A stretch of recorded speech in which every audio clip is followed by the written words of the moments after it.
Ora bem, tínhamos ficado aqui com a questão dos dados comuns e da diferença relativamente aos dados sensíveis e percebemos claramente que nós trabalhamos com muitos dados sensíveis. Como regra, é proibido o tratamento de dados sensíveis. Por isso é que eu disse, religião do meu filho não aplicável, estado de saúde não aplicável.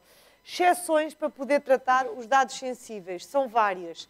Quando há o consentimento explícito, se eu desse explicitamente o consentimento para saberem a religião do meu filho. Imaginem que eu era testemunha de Jeová e que tinha interesse que ele, a determinados dias, não tivesse aulas, por exemplo.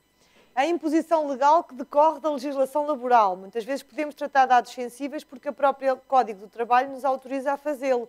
Por exemplo, quando nos diz que nós temos que fazer as consultas de medicina no trabalho aos trabalhadores. Segurança Social, Proteção Social. Esta é muito importante quando esteja em causa a proteção de interesses vitais do próprio. Esta é uma questão muito importante, situações em que eu posso tratar dados sensíveis para proteger a própria pessoa. Quando o tratamento seja necessário ao exercício ou à defesa de um direito num processo judicial, quando seja necessário para efeitos de medicina preventiva no trabalho, para avaliar a capacidade do empregado ou outras situações. Ou seja, há situações em que até mesmo os dados sensíveis podem ser recolhidos porque o que está em causa são interesses superiores. Intervenientes no âmbito deste processo. Desde logo quem? Vocês, instituições, que são o quê? Responsáveis pelo tratamento de dados. É vocês que os pais entregam os dados dos seus filhos e, portanto, é a vocês que eles vão pedir contas se alguma coisa acontecer a estes dados pessoais. Depois temos o subcontratado. Um pequeno esclarecimento. Houve um erro na tradução do regulamento comunitário para português e este artigo 28, onde se lê na epígrafe subcontratante, a verdade é que o que se deve ler é subcontratado. Em todos os 21 países é a palavra que aparece, subcontratado e não subcontratante. Nós facilmente percebemos, pelo teor do artigo, que o que se quis dizer era subcontratado. Todas as outras entidades que tratam os dados em nosso nome e por nossa conta. Representante, que é a pessoa nomeada pelo responsável do tratamento de dados para representar os seus interesses. Destinatário, o terceiro, aquelas pessoas que têm acesso aos dados. DPO, encarregado de proteção de dados, pessoa a quem é atribuída a responsabilidade formal da implementação do regulamento. Na hora do recreio, na hora do coffee break, também é um bocadinho, não é? Pronto. Na hora do coffee break, nós falávamos e vi algumas instituições preocupadas com quem pode e quem não pode ser esta figura do DPO, sobretudo porque não têm ninguém nas suas instituições capaz de desempenhar estas funções. O regulamento comunitário o que diz é que pode ser alguém que tenha um vínculo com um contrato de trabalho ou que preste as suas funções em regime de prestação de serviços. Vou-vos dizer que também ainda não é líquido que todas as entidades privadas com menos de 250 trabalhadores sejam obrigadas a ter o seu DPO. Não é líquido, parece-me a mim, pela leitura que faço e pela questão dos dados sensíveis que nós tratamos, que é quase certo que isso vai acontecer. Vamos aguardar, se calhar, que até maio a Comissão Nacional de Proteção de Dados dê um esclarecimento mais direitinho a propósito dessa questão. Como nós não podemos aguardar até maio para implementar o regulamento, a minha sugestão é que agora nomeiem alguém, pelo menos que possa conduzir este processo, porque senão toda a gente é responsável, depois ninguém faz e a responsabilidade ao fim e ao cabo é de quem? Titular de dados, pessoa singular, identificada ou identificável a quem os dados dizem respeito. Por isso é que eu já vos disse que este regulamento não é para pessoas coletivas, não é para empresas. Este regulamento é para pessoas singulares, são as únicas que têm privacidade e alguma coisa a zelar. Sabe-se tudo sobre nós, os nossos dados estão espalhados. A minha mãe não tem Facebook e passa a vida a dizer que não tem Facebook porque não quer que saibam nada da vida dela. Eu digo-lhe, desengana-te. Se pensas que ao não teres Facebook ninguém sabe nada sobre a tua vida. Porque nós levantamos dinheiro em caixas automáticas. Nós vamos a sítios onde pagamos com o cartão multibanco. Nós passamos nos nossos carros na autoestrada, passamos nas portagens, nós frequentamos ruas e centros comerciais cujos espaços estão violados, nós vamos trabalhar e colocamos o dedinho e há um registro onde é que nós estamos, os nossos telemóveis muitas vezes estão ativados com a georreferenciação, nós abrimos o computador e vamos ao Google e sabe-se onde é que o nosso IP naquele dia esteve ligado e o que é que andou a fazer. Portanto, não há dúvida que sabe-se de nós tudo. A questão é o que é que se pode fazer com esta informação toda. Eu sei onde você nasceu, onde viveu, em que escola andou, quem são os seus carros, quem são os seus amigos, que carro conduz, sei que restaurantes frequenta, a que cinemas vai, que livros lê, a quem telefona, em resumo, eu sei tudo. E o que é que tenciona fazer quanto a isso? Pensei que você soubesse, sabia que você ia dizer isto. Sabe-se de nós tudo. Aliás, nós pomos muita informação na internet. Eu ainda há relativamente pouco tempo fui instrutora de um processo disciplinar a um senhor, e a primeira coisa que quando eu o chamei para falar com ele quando se sentou à minha frente disse: sabe que eu sei tudo sobre si. Quando eu recebi em casa a carta a dizer que tinha um processo disciplinar, fui logo investigar à net tudo aquilo que havia para saber sobre si. E eu disse: estou mais tranquila, porque se for investigar à net, aquilo que encontra na net, por hora, e uma vez que eu não estou envolvida em nenhum processo escabroso, são tudo dados públicos. Encontra o que publiquei, onde é que trabalho, pode ir à minha página de Facebook, mas também não encontra nada que diga nem muito bem, nem muito mal de mim. É aquilo que eu sou, pronto, não é nada para esconder e, portanto, fico mais tranquila, porque se a investigação foi só por aí, o que sabe são dados públicos, a maior parte dados profissionais, que não entram na categoria da privacidade que aqui se fala. Tratamento de dados é tudo isto, desde que nós recolhemos os dados até o momento em que os apagamos, e durante este tempo todo somos responsáveis pelo tratamento de dados. Ora bem, uma das coisas que muda a partir de maio é precisamente esta, artigo 6º. Nós temos que ter legitimidade para tratar aqueles dados. Eu, se calhar, aconselhava-vos a ler o artigo 6º, partindo da linha F para a linha A e não ao contrário, da linha A para a linha F. Porquê? Porque vai-vos dizer que razões e que motivos é que vocês têm, que legitimidade é que têm para poderem tratar os dados. Uma delas é, por exemplo, no âmbito da execução de um contrato no qual o titular dos dados é parte. Vocês, quando celebram contratos com os pais das crianças para terem as crianças nas vossas escolas, independentemente destes contratos serem escritos ou não, a verdade é que há um contrato que justifica que os dados vos sejam entregues, que justifica receberem, por exemplo, dados de saúde das crianças, que justifica receberem uma fotografiazinha das crianças para pôr no cartão de estudante, justifica o tratamento destes dados. A mesma coisa relativamente aos vossos trabalhadores.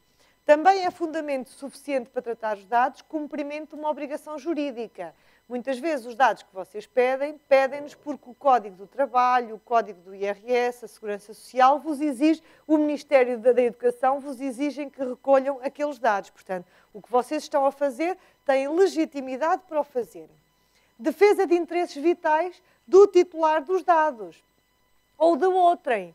Quando vocês pedem que haja a indicação do número de telemóvel de alguém que seja contactado em caso de emergência, é para a defesa dos interesses da criança. Se vocês pedirem, por exemplo, para as pessoas entregarem uma fotografia para nós sabermos se a pessoa que vai buscar aquela criança pode levá-la ou não, é para a defesa dos interesses vitais da criança. Portanto, justifica-se o tratamento de dados, exercício de funções de interesse público ou exercício da autoridade pública. Se eu for na rua a cometer uma infração ao Código da Estrada, não tenho por hábito fazê-lo, mas pode acontecer, se a polícia me mandar parar, eu gostava muito de poder dizer ao polícia: olha, não vou entregar os meus dados, não dou consentimento para o seu tratamento, mas não posso. Porque o que ele está a fazer é no âmbito da sua autoridade pública e de interesse público.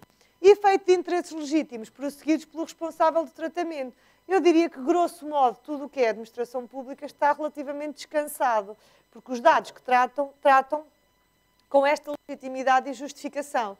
Efeitos de interesses legítimos prosseguidos pelo responsável do tratamento. Então, o consentimento é a última. Por acaso, no artigo 6º aparece em primeiro lugar, que é: eu tenho legitimidade para tratar os dados quando o próprio titular me dá o seu consentimento. Nós podemos olhar para este artigo e lê-lo ao contrário e vamos perceber assim: os dados que eu estou a pedir encaixam-se em alguma destas alíneas? Na linha B, C, D, E e F? E se encaixarem, não precisam de consentimento para nada.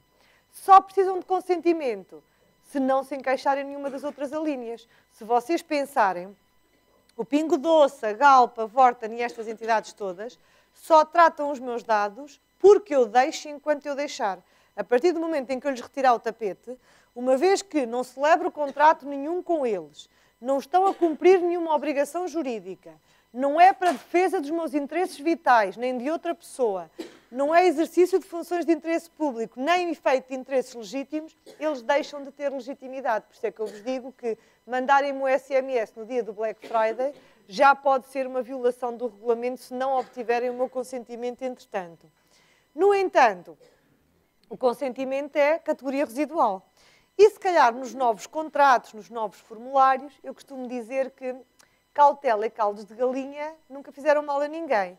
E eu nos novos contratos e nos novos formulários e requerimentos já incluo uma cláusulazinha aberta, quer dizer que todos os dados que não tenham sido recolhidos no âmbito da linha B, C, D, E e F do artigo 6º, número 1 do regulamento, o seu titular desde já dá o consentimento para o seu tratamento. Prefiro assim, porque já me salvaguardo todas as situações.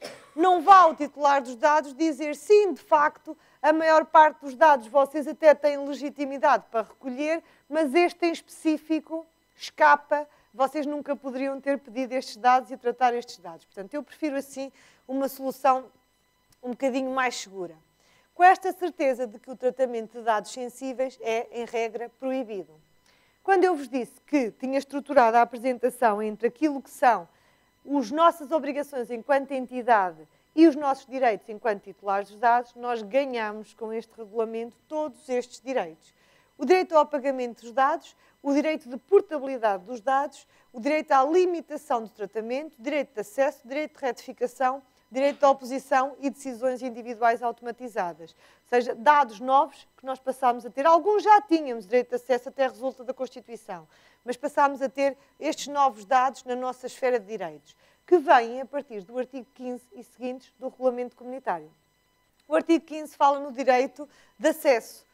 Por acaso, aquele rapaz que me telefonou disse que tinha sido a Bimbi a dar o meu número de telemóvel. Mas se ele não dissesse, eu poderia saber e poderia consultar as várias entidades a quem dei os meus dados e saber a utilização que foi feita destes dados. Só que esta é uma tarefa, ao dia de hoje, impossível de fazer. Porque eu tinha que andar atrás de carradas de sítios onde fui dando os meus dados para ter estes cartões todos. Direito de acesso, então, o titular dos dados. Agora, quem vier a ser nomeado de DPO tem que ser, de facto, alguém com alguma disponibilidade, porque eu, a qualquer momento, posso pedir para aceder aos dados dos meus filhos na vossa escola e vocês têm 30 dias para ou me disponibilizarem o acesso a estes dados, ou me dizerem que isso não vai ser possível por motivos, porque fica caro demais deixarem-me aceder aos meus dados e separarem os dados dos meus filhos dos dados das outras crianças todas, ou então pedirem para terem mais 30 dias de prorrogação do prazo para eu poder aceder aos dados.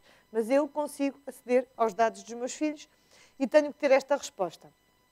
Até é possível criar uma taxa para pedidos que sejam infundados ou manifestamente excessivos, o que eu acho que a administração pública vai começar a fazer de cada vez que alguém quiser aceder vezes demais aos dados pessoais. Direito de retificação. Eu tenho o direito, não é só de pedir para os meus dados serem corrigidos, é de exigir que os meus dados sejam corrigidos e retificados. É assegurado aos titulares dos dados o direito a obterem a retificação dos seus dados pessoais que estejam desatualizados, incorretos ou incompletos. Portanto, eu posso a qualquer momento pedir para corrigir, para acrescentar e para porem os meus dados o mais atualizados possíveis. Direito de apagamento. Ora bem, este é aquele direito, é o direito estrela deste regulamento, só que eu começo a ver que são poucas as situações em que nós o podemos exercer. Eu ando de candeias às avessas com a Mel. E estou para mudar da Mel para outra operadora. Ainda não tive, só que cada vez que eu ligo para lá para fazer a mudança, eu perco aos 20 minutos a ouvir, pronto. E então ainda não fiz esta transferência, mas no dia em que eu fizer, uma das coisas que eu posso pedir é a portabilidade dos meus dados. Dizer à Mel, transfira em bloco os meus dados, por exemplo, para a Vodafone, vá lá. E depois posso pedir à Mel o direito ao pagamento dos meus dados. Mas a Mel vai-me dizer assim, alguns dos teus dados nós vamos poder apagar, outros não. As faturas nós somos obrigados pelo código do IRS, por enquanto, a guardar durante 10 anos. E o registro das chamadas telefónicas feitas e recebidas, nós também temos que guardar durante o prazo prescricional de um eventual processo em tribunal. E, portanto, durante aquele período, aqueles dados, pelo menos, eles têm que guardar. O resto até podem apagar. Penso nisto. penso assim, em que situações é que eu verdadeiramente posso pedir o esquecimento? Eu não posso chegar ao pé das escolas primárias onde os meus filhos andaram e pedir apaguem os dados todos dos meus filhos. Porque o percurso deles tem que ter, não é, os seus alicerces, não é? Tiram da escola primária e aparecem no 5º ano como? Portanto, há uma justificação legal para manter, não posso fazer isto na Segurança Social, não posso fazer na Autoridade Tributária, não posso fazer na Autoridade Nacional Rodoviária. Começa a ver e pensa assim, onde é que eu vou pedir para apagarem os meus dados? Posso pedir, por exemplo, no cartão Poupa Mais, dizer assim aos senhores, olha, eu deixo de querer desconto no gasóleo, corto aqui à vossa frente o meu cartão Poupa Mais, apaguem, por favor, os meus dados todos. Porque aí posso. Não há legitimidade nenhuma para continuarem a tratar os meus dados, a não ser o meu consentimento. Eu posso perfeitamente continuar a ir fazer compras. Se eu quiser pagar em dinheiro, nem sequer ficam com o registro do meu cartão multibanco. Se eu não quiser pedir fatura, nem sequer ficam com o registro do meu NIF. E eu faço na mesma as compras para a minha casa e não há registro nenhum e tratamento de dados algum. Portanto, são poucas as situações. A verdade é que este direito foi pensado para situações de informações que nós pomos, sobretudo nas redes sociais. Pronto, grosso modo é para isto. Aliás, o caso que normalmente se fala mais na origem deste direito tem a ver justamente com uma fotografia colocada no Facebook de um grupo de amigos que foi jantar a um sítio em Inglaterra e a dada altura pediu uma coisa, o empregado percebeu mal e trouxe outra muito mais cara e eles, apesar de não terem pedido aquilo, acabaram por comer. E quando chegou a hora de pagarem, disseram que não pagavam, porque não tinham pedido nada daquilo. O empregado disse, não pediram, mas comeram, portanto têm que pagar. Criou-se ali um desaguisado, mais ainda ingleses, que quando bebem ficam especialmente alterados. E o dono do restaurante optou por chamar a polícia chega, aquilo foi subindo de tom, e a dada altura há uma das pessoas que estava no restaurante a jantar, uma rapariga, em que o polícia conduz a moça até ao carro da polícia e leva para a esquadra. E um dos colegas que estava com ela tira uma fotografia a ela a entrar no carro da polícia a dizer a não sei quantas a ir no carro da polícia, a ser acompanhada pela polícia. Anos mais tarde ela esqueceu-se desta fotografia e vai a uma entrevista de emprego e a primeira coisa que lhe perguntam é a senhora alguma vez teve problemas com a justiça? E ela diz, não, nunca tive problemas com a justiça. E ele diz, tem a certeza que nunca teve problemas com a justiça? E ela, tem a certeza absoluta. Mas tem mesmo a certeza absoluta? E ela, tem a certeza absoluta. E ele diz, como é que a senhora explica esta fotografia assim assim?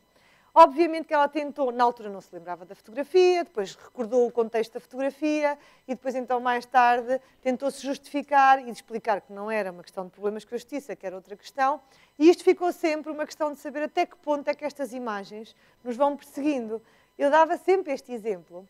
Até que no ano passado, no final do ano, quando houve aquele caso da Raríssimas e houve aquela entrevista daquela jornalista ao ex-secretário de Estado, em que ela lhe faz exatamente as mesmas perguntas. O senhor conhecia a pessoa assim assim? E ele diz, não, não conhecia. Tem a certeza que não conhecia? Ele, não, não conhecia. Então como é que explica estas fotografias dos dois no Facebook, que apareceram no Facebook quando estavam no Brasil? E, portanto, a verdade é que é para este tipo de situações que aparece o direito ao apagamento.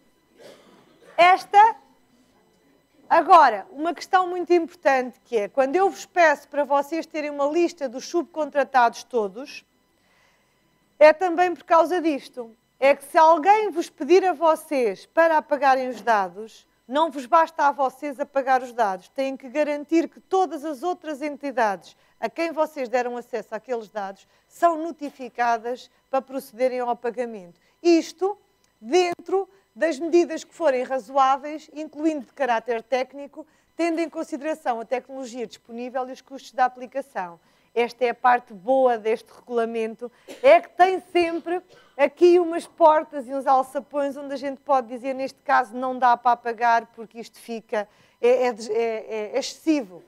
Depois, diretamente relacionado com este, eu tenho o direito à limitação do tratamento, que é quando me dizem assim, eu apagar os dados não posso. Mas então podem fazer uma coisa, limitem o tratamento de dados. E por limitar o tratamento de dados pode ser só isto.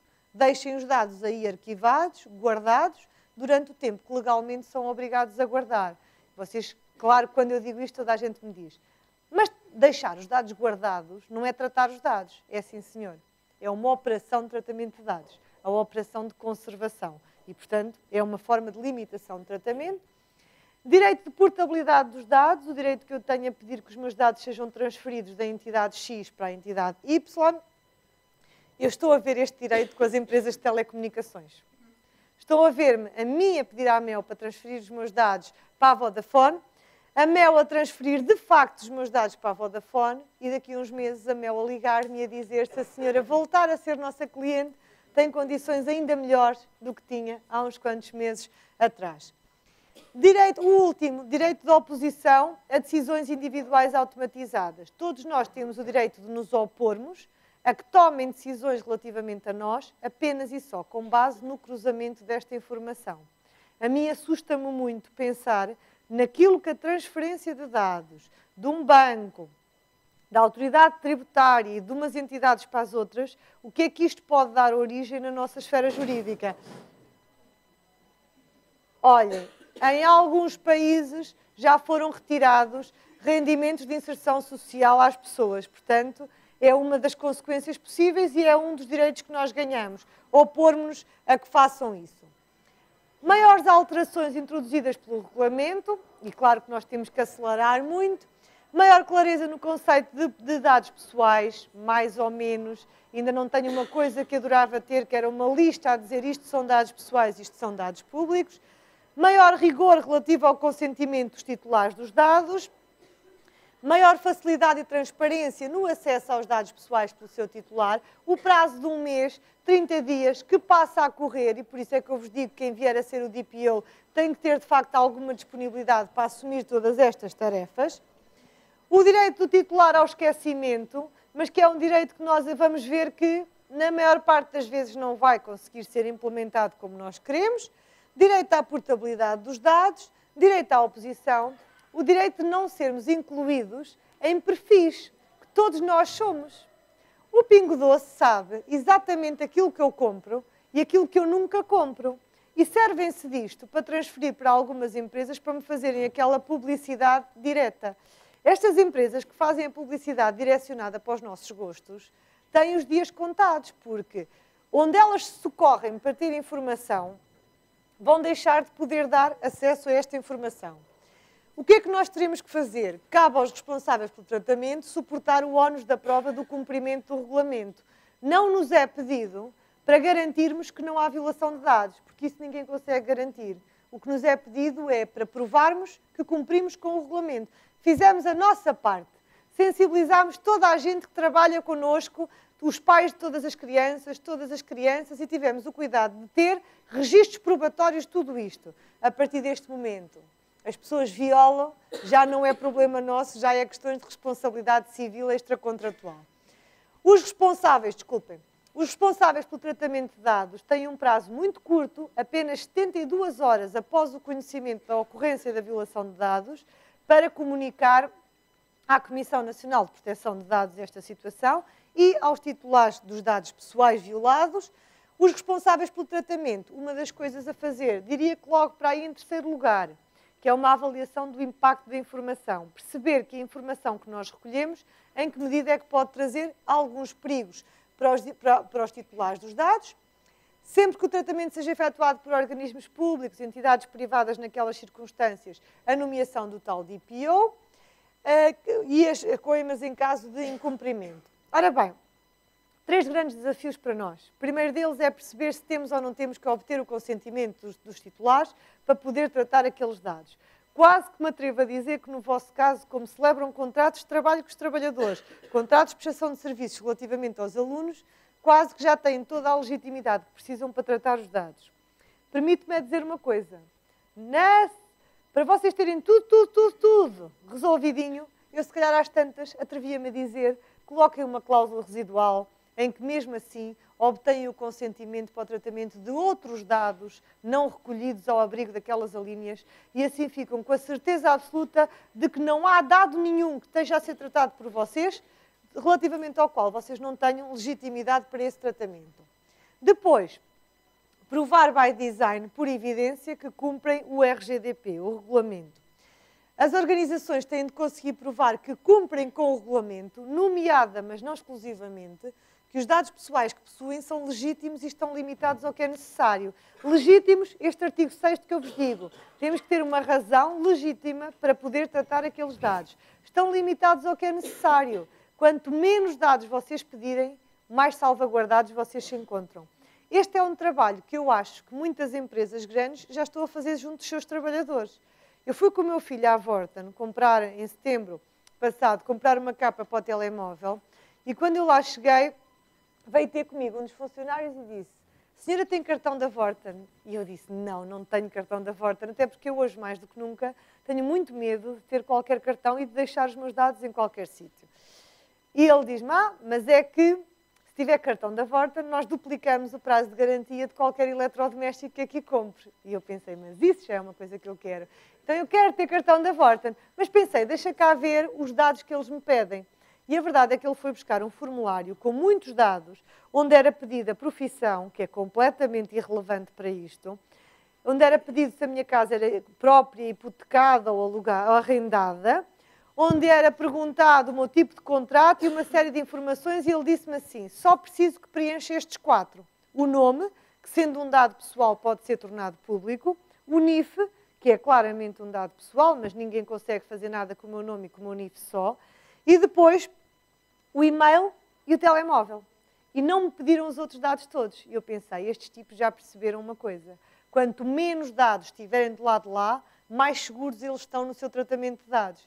Porque com o meu e-mail e com o meu número de telemóvel, eu nunca conseguiria dizer, se houvesse uma fuga de informação, que tinha partido da Vorten, da Galp, da BP, daqui ou da Colab, porque são tantas entidades que têm estes dados comuns. Agora, se eles tivessem outro tipo de dados mais específicos, já o leque de entidades que têm acesso a eles são muito menores. Portanto, o princípio da necessidade, quanto menos dados tivermos, melhor. Os dados têm que ser necessários para o fim a que se destinam. A irmã há bocado veio-me aqui perguntar, e a fotografia? Pedir a fotografia para pôr no cartão dos nossos alunos, é necessário ou não é? Para ele se poder identificar, justifica-se o tratamento destes dados. Que os dados estão atualizados, seguros e confidenciais, só conseguimos provar que estão o mais atualizados possíveis. Seguros e confidenciais temos que provar, ou seja, não saem supostamente daquela esfera, não há nenhum terceiro que ilicitamente tenha acesso àqueles dados. Que temos políticas, procedimentos, códigos de conduta e instruções internas, formalizadas e capazes de serem disponibilizadas às entidades de supervisão. O que nos vão pedir é isto. Vão-nos pedir documentos que atestem que nós implementamos e cumprimos o regulamento dentro da nossa instituição. Ninguém vai ver em concreto como é que o nosso sistema informático está a funcionar ou deixa de funcionar. O que nos vão pedir é evidências, que estão provadas nestes documentos todos, de que efetivamente nós implementamos o regulamento. Que possuem sistemas para monitorizar se as políticas e procedimentos estão ou não a ser seguidas. A implementação deste regulamento não morre no dia 25 de maio. Eu se calhar diria que começa no dia 25 de maio. Até lá vamos ter muito trabalho para implementar todas estas normas. A partir do dia 25 de maio vamos ter que monitorizar a aplicação destas normas. Por isso é que eu acho que é mesmo parecido com a norma da qualidade. Ou seja, exige uma monitorização contínua, porque nada é estático. Sempre que possível deveríamos recorrer à pseudonimização, ainda sem ir para a encriptação. A pseudonimização é uma forma de tratamento de dados onde eu consigo, de uma forma simples, separar os dados da pessoa a quem pertencem e então deixam de representar perigo algum.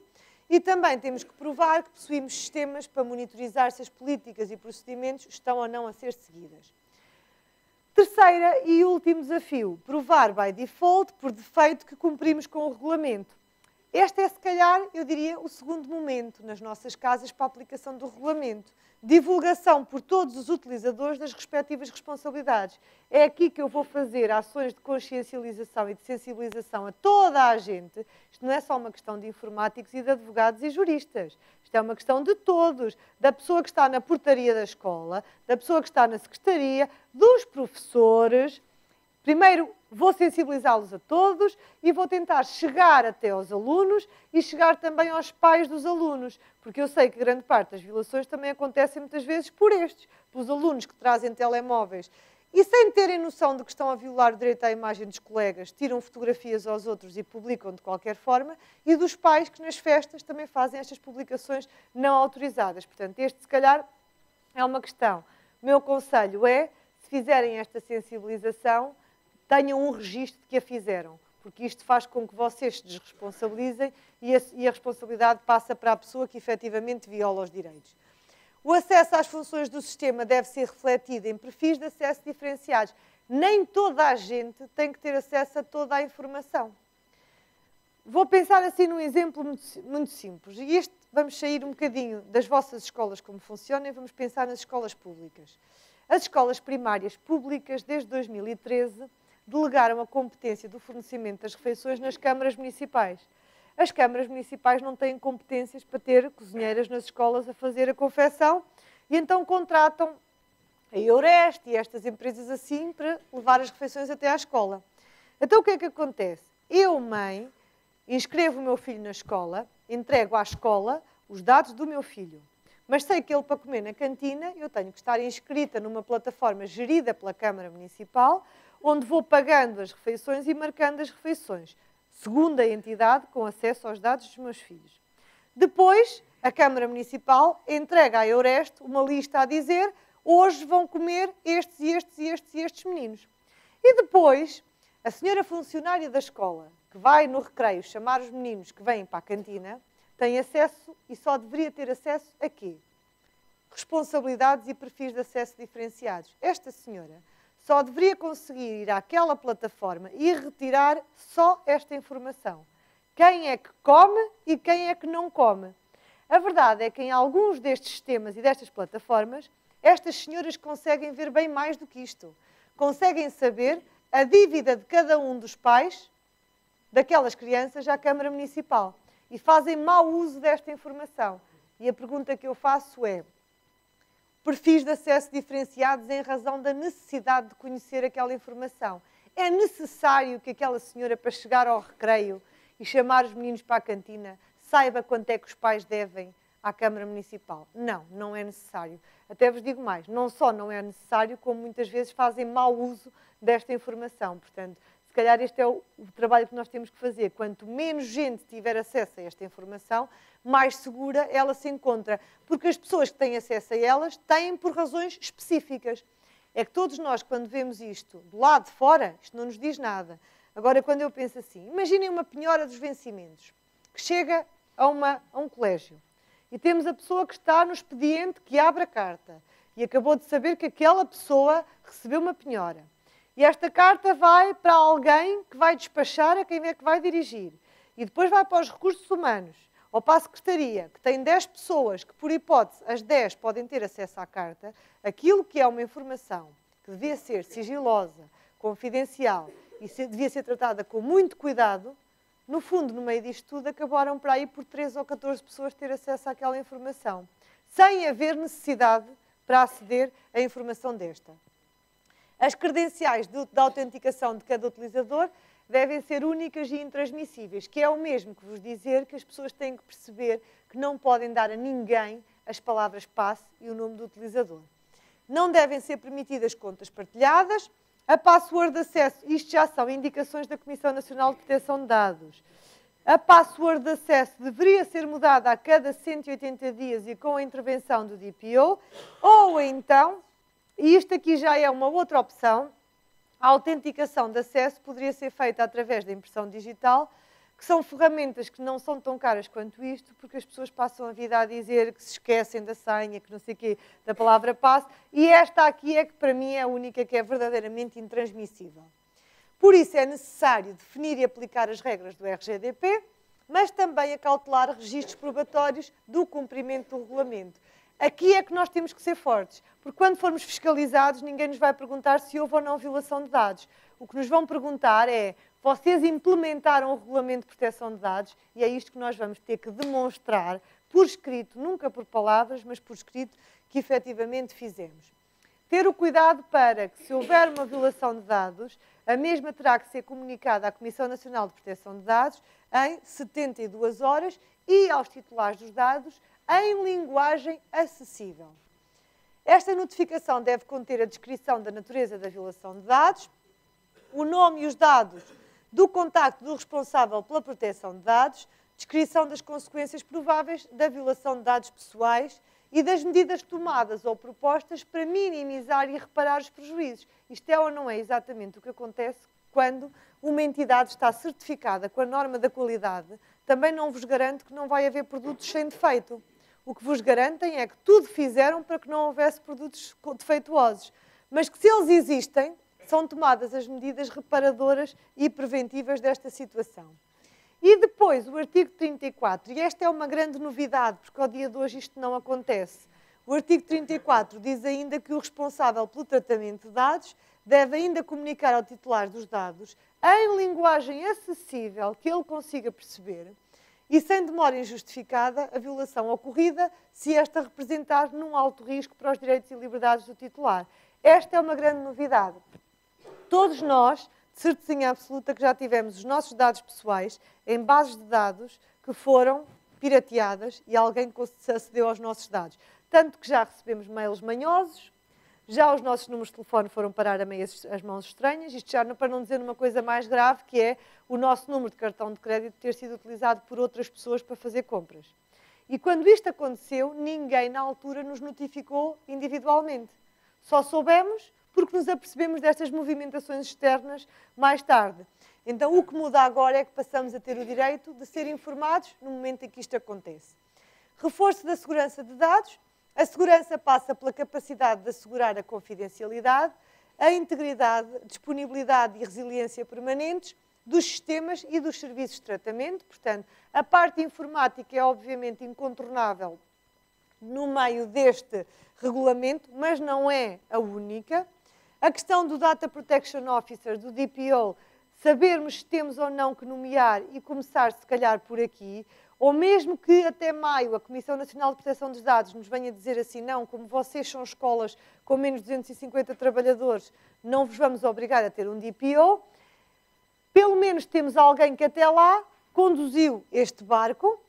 Agora, é por este motivo que me parece que terceiro setor, educação e saúde, mesmo que tenham menos que 250 trabalhadores, vão ter que ter um DPO. Eu até digo, uma clínica de análises médicas, onde nós vamos fazer análises ao sangue, mesmo que só tenha 10 trabalhadores, do meu ponto de vista, vai ter que ter um DPO. Porquê? Porque trata de dados sensíveis. E depois, como não é nada definido aquilo que é em grande escala, basta tratar vários para já ser aqui a este nível. Terá esta pessoa só a responsabilidade de assegurar que nós estamos compliantes com o regulamento. Não é responsabilizado pessoalmente, eu não o despeço pelo facto de haver uma violação de dados. Eu só lhe peço, implemente o regulamento na nossa instituição ou conduza à implementação, porque eu também não acho que isto seja algo que seja só da responsabilidade desta pessoa. Aliás, eu acho que isto deveríamos ter uma equipa multidisciplinar, com pessoas das várias áreas, a identificarem as necessidades de tratamento de dados em cada uma das áreas. O DPO tem, então, como obrigação notificar a autoridade de controle para os casos, que é a Comissão Nacional de Proteção de Dados, para os casos de quebra de segurança e ou violação de dados, melhorando os processos de gestão, por forma a evitar ataques de códigos maliciosos não autorizados, violação dos sistemas de segurança, acessos não autorizados, incidentes com sistemas e equipamentos de apoio.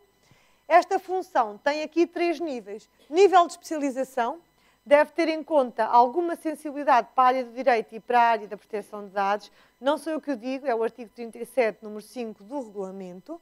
Qualidades profissionais, conhecimento da lei, regras e sistemas de informação e formação contínua, capacidade para desempenhar as suas funções. Eu acho que deve ser uma pessoa cuja integridade e ética faz com que nós lhe reconheçamos alguma mais-valia, não é? Eu não vou nomear para DPO aquela pessoa que é a primeira a falar de tudo e a violar a privacidade de todos.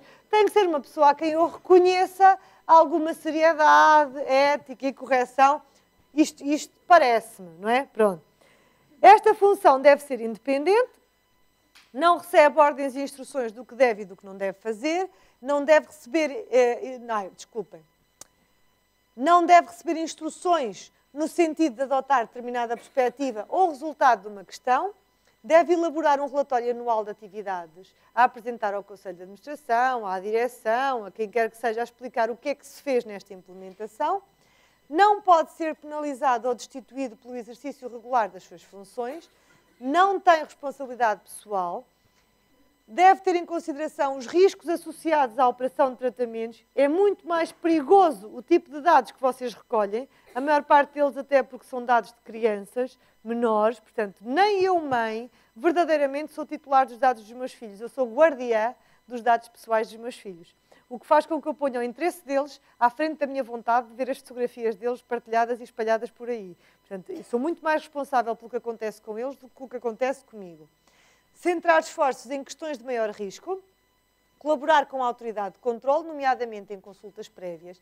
Tendo vocês alguma dúvida sobre se podem ou não podem recolher aqueles dados ou o tratamento que lhe podem fazer, a Comissão Nacional de Dados diz que está lá para responder essas questões. Eles estão com um volume de trabalho imenso, não estão a conseguir dar resposta, mas eu, no vosso lugar, havendo dúvidas, preferia fazer a pergunta para lá, aguardar muito tempo que viesse a resposta, porque se houvesse algum problema eu poderia sempre dizer eu tive dúvidas, tanto tive que fiz a pergunta, a resposta ainda não veio, eu não podia deixar de trabalhar, portanto continuei a fazer, nem incerteza, mas sem ninguém me dizer exatamente o que é que podia não fazer. Deve ser ponto de contacto com os titulares dos dados, conhecer bem a organização e o negócio, proceder a ações de consciencialização, estar preparado para incorporar na organização conceitos de Privacy by Design e Privacy by Default, adotar procedimentos de detecção de incidentes, para tentar perceber quando eles acontecerem como é que nós vamos agir o mais rapidamente possível. Um terceiro momento da implementação é a avaliação do impacto da informação, perceber que riscos é que pode existir para uma criança, por exemplo, disponibilizarmos no nosso site um conjunto de informações onde temos as caras delas, as moradas, os pais e acesso a um conjunto de informações muito grande e temos que acautelar estas situações. Por último, uma pequena simulaçãozinha de vamos aplicar o regulamento então nos nossos recursos humanos e se calhar vamos começar pelos da casa. Eu trago sempre o exemplo dos recursos humanos porque normalmente as pessoas preocupam-se com os de fora e não se preocupam com os de dentro. Eu tenho um provedor de uma Santa Casa que é meu amigo e que já há algum tempo que andamos a conversar e a trabalhar nesta questão do regulamento. Então, no outro dia, ele chega ao pé de mim e disse-me assim, olha, já fiz tudo aquilo que me disse. Olha que agora, a partir de agora, quando chega até a mim a newsletter para eu aprovar aquilo que pode ser publicado e impresso em papel ou não, eu pergunto sempre às minhas diretoras técnicas se cada uma daquelas pessoas que ali está, utentes, tem ou não autorização para tirar as fotografias. Eu disse, muito bem, gosto de saber que está a fazer as coisas direitinhas. E pergunto-lhe eu, e tem a mesma autorização para tirar fotografias relativamente aos vossos trabalhadores que também aparecem nas fotografias? E ele, não, os trabalhadores não. Então, são meus trabalhadores, trabalham lá na Santa Casa. E eu disse, exato, seus trabalhadores, o que não quer dizer que tenham que abdicar do direito à imagem pelo facto de trabalharem na Santa Casa. E ele, ai, não me diga que também tenho que lhes pedir autorização. Ah, pois tem. E era ele, opá, você só me lixa com estas coisas. Eu, mas é que é verdade, que pelo facto de serem trabalhadores, não têm que abdicar destes direitos. Por algum motivo, nós notificamos a Comissão Nacional de Proteção de Dados para poder pôr as máquinas do controle da assiduidade e pontualidade. Portanto, temos alguns direitos que para podermos violar esses direitos aos trabalhadores tem que haver uma autorização específica. Então vamos começar pelo primeiro momento. Ao nível jurídico, que preocupações é que temos que ter? Primeiro, perceber se temos ou não licitude para tratar aqueles dados, artigo 6º do regulamento. Salvaguarda dos direitos dos titulares, artigo 13 e 14. Ao recolher os dados, nós temos que dar um conjunto de informações ao titular dos dados, que estão todas no artigo 13 e no artigo 14 do regulamento. Depois, se precisarem, eu tenho uma checklist elaborada, com estas informações que têm que ser passadas todas para um fecheiro Word. Cumprimento da lei? Sim. Cumprimento da lei, temos que ir cumprindo a lei no tratamento dos dados. Adequação contratual com clientes e subcontratados. Temos que escrever agora uma cartinha aos nossos subcontratados todos para perguntar se eles estão ou não compliances com o regulamento. E queremos que eles nos garantam e deem evidências e garantias de que cumprem com o regulamento comunitário. Processual, ao nível da recolha, processamento e armazenamento de dados. Como é que tudo isto é feito e como é que é garantida a segurança de tratamento de dados. Procedimentos de notificação à Comissão Nacional de Proteção de Dados e devemos ter políticas e processos que garantam que houve a implementação do regulamento na nossa instituição. Por último, e eu pus por último porque se calhar é aquilo que é o mais fácil de fazer, a minha experiência prática é que é aquilo que mais facilmente se faz, que é haver segurança na plataforma e criação de passwords e as pessoas perceberem os cuidados que têm que ter. Posso-vos dizer que em grande parte dos ministérios em Lisboa, neste momento, não é permitido gravar em pens nada, não é permitido o acesso remoto a nada do que esteja na rede através das casas das pessoas, que é para garantir que a segurança está ali e que ninguém externamente tem acesso a ela. E por último, e só para vocês perceberem que isto não deixará de existir, todas estas violações de dados ocorreram há menos de 6 meses. E nenhuma destas pessoas, na altura, foi notificada individualmente. A Zomato, que é uma plataforma de encomenda de refeições para comer em casa, com 17 milhões de utilizadores, houve o acesso por parte de um hacker a todos os dados dos utilizadores registados nesta plataforma. Conseguem perceber facilmente que o acesso a estes dados implica saberem onde é que eu moro e uma série de informações. A Pizza Hut também houve um ataque informático que acedeu a todos os números de cartões de crédito dos clientes. A Deloitte, também um ataque informático. 4 clientes estavam a preparar as aquisições de outras empresas, negócios que se previa que viessem a ser fabulosos e que, quando se soube destas intenções antes do tempo, ficaram frustrados e eles puseram a Deloitte em tribunal para exigir uma indemnização por causa disto. E este em Lisboa, do Clube 7º Ginásio, ataque informático acedeu a todos os dados dos utilizadores, incluindo os números de contas bancárias associadas a débito direto. Portanto, isto não vai deixar de existir a partir do dia 25 de maio. Vai continuar a existir. O que é que nos é pedido para fazer? Para cumprirmos com as normas do regulamento que não garantem que não vai haver violação de dados. Só garantem que tudo foi feito para que isto não acontecesse e que, acontecendo, são tomadas as medidas reparadoras e preventivas nesta situação. Deixo-vos o meu e-mail, que por acaso até é pessoal. Porquê? Porque o da universidade manda muitos e-mails para o spam e depois eu não tenho acesso a eles. E este é pessoal, mas sou eu própria que o cedo, portanto, não é violação de dados pessoais.